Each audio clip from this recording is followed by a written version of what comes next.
லட்சுமிய வைரத்தாலே இழைச்சிருவே போல இருக்க. அமெரிக்காவில வைரமெல்லாம் dam cheap தெரியுமா?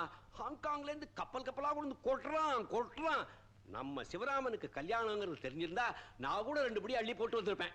அது இருக்கட்டும்னா லட்சுமிக்கு ட்ரீட்மெண்ட் கொடுத்துட்டு வரீங்களே, ஏதாவது குணம் தெரியுதா? அந்த பொண்ணு மகா அழுத்தம் தெரியுமா? மாத்திரையை கொடுத்தா முழுங்குறா, மெடிசனை கொடுத்தா முழுங்குறா, ஷாக் ட்ரீட்மெண்ட் கொடுத்தா கண்ணை கூட சிமிட்ட மாட்டேங்கிறா. அவ மகா அழுத்தம். அப்படின்னா வைத்தியம் செஞ்சு பலன் இல்லைங்கிறீங்களா? அப்படியெல்லாம் சொல்லிட முடியாது. நான் செய்ய வேண்டியதை செஞ்சுடுறேன். பலன் தெரியறப்போ தெரியட்டும். Do your duty and leave the rest to God. Balakshmi, காஃபியா? மாமியா இருக்கா? அதுக்குள்ள கவனிக்க ஆரம்பிச்சிட்டியா? எனக்கும் ஒரு 1/2 டம்ளர் சாங்ஷன் பண்ண. சரிங்க மாமா. என்ன தம்பி, நீ வரப்போறதே தெரியாது, ஒரு ட்ரங்கால் போட்டு வந்துடக்கூடாது? அவன் லட்சுமிக்கு போட்டு பேசியிருப்பான். ஜானகி, நீ இனிமே அதெல்லாம் ரொம்ப எதிர்பார்க்காத. இனிமே அவன் அம்மா பிள்ளை இல்ல, பொண்டாட்டிக்கு தாசன். அதுல தப்பு என்னன்னா, ஏதோ கொஞ்ச நாள் ஆனா சிவா ராமான்னு நான் மூலையில ஒதுங்க போறேன். அவங்க 2 பேரும் ஆயுசு பூரா ஒருத்தரோட ஒருத்தர் பிரியாம இருந்தா அதுவே எனக்கு போதும். அப்ப மகனை லட்சுமிக்கு தத்து கொடுத்தேன்னு சொல்லு. நானா கொடுத்தேன், அவளே எடுத்துக்கிட்டா.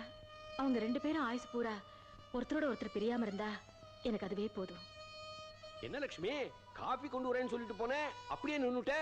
ஓஹோ, சிவராமனை பார்த்தா அப்படியே ஸ்டன் ஆயிட்டியோ? பேஷ் பேஷ் பேஷ். சிவராமா, லட்சுமிக்கு எல்லா ட்ரீட்மெண்ட்டும் ஒழுங்கா கொடுத்துட்டு இருக்கேன். ஆனா அவ இன்னும் எதுக்கும் சரியா ரியாக்ட் பண்ணல. நியாயமா இத்தனை நேரம் பண்ணி இருக்கணும். For anything and everything time should come, you no.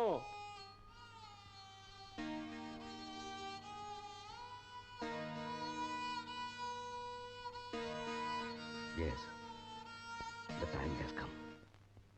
ஆமா சார், அவர் ப்ராப்பர்ட்டிஸ் எல்லாத்தையும் வித்துட்டாரு. நாங்க எவ்வளவோ சொல்லி பார்த்தோம், கேட்கவே இல்லை. அவருக்கு இந்தியாவில் இருக்கவே பிடிக்கலையாம். சிங்கப்பூர்ல போய் செட்டில் ஆயிட போறாராம். ஆமா சார், 16ஆம் தேதி ராத்திரி 12 மணிக்கு ஏர் இந்தியா ஃபிளைட்ல அவர் சிங்கப்பூர் போறாரு. ஒன்ஸ் ஃபார் ஆல், திரும்பி வரவே மாட்டாராம்.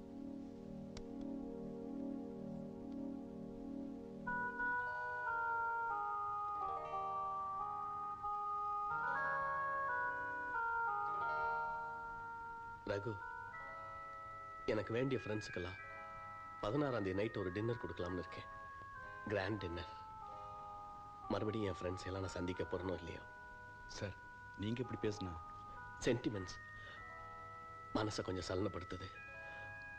பிறந்து வளர்ந்து வாழ்ந்த தேசம் இல்லையா? எனிஹா, சீக்கிரம் டின்னர் இன்விடேஷனுக்கு ஏற்பாடு பண்ணுங்க. Yes sir.